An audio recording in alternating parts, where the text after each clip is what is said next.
So we're just gonna start with a really luminous foundation because you've got beautiful skin, so you don't need a ton of coverage.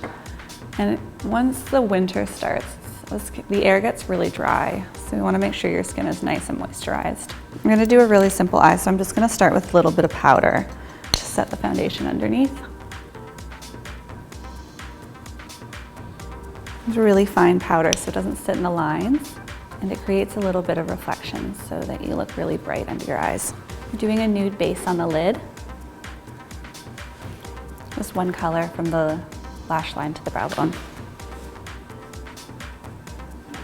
I'm going to use the same cheek highlighter on the eye as well. We're just going to blend a really light brown right into the crease for a bit of definition. And then we'll blend all around it so the edges are soft.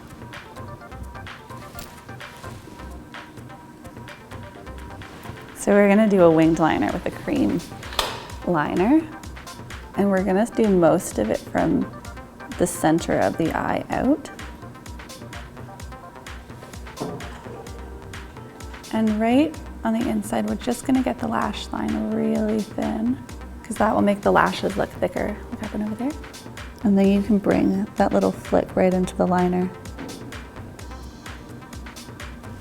We're just gonna apply a little bit of mascara and then add some falsies.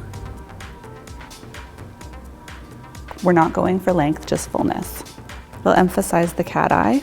If you're doing these on yourself, just keep a mirror kind of right under your chin so you can keep your eyes down. Because we used a more luminous foundation, we're gonna add some setting powder right to her T-zone so she's not shiny. But I'm gonna keep any shine that's on her cheekbones. Because we're gonna end up with a red lip, I'm not gonna do a ton of color on her cheeks. This is the same highlighter that I had applied to her brow bones right at the beginning.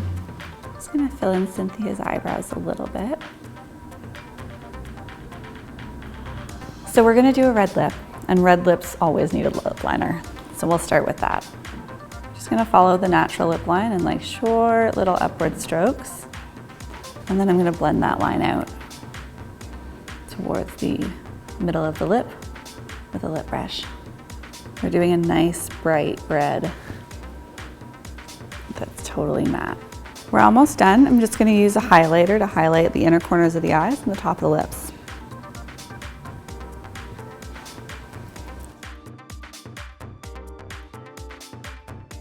So we're just gonna put a few loose waves into the front of Cynthia's hair. Her hair holds curl really well, so we don't need to worry too much about adding a blow dry or setting it, so I know it'll last. Just doing a light setting spray to start. And I'm gonna use a wand for this so we get more of an S wave. And that bottom kind of 2 inches, I'm not gonna fully curl, but just loosely wrap around the iron and let go so we have a bit of bend.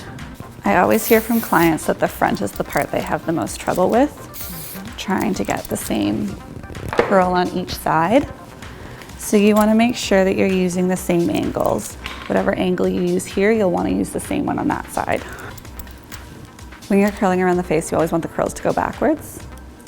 Now that the curls are finished, we're just gonna put a bit of texture spray through the hair. This will add volume and help the curls hold. And we'll smooth down any flyaways with a bit of hairspray and a fine tooth comb. All right, you're good.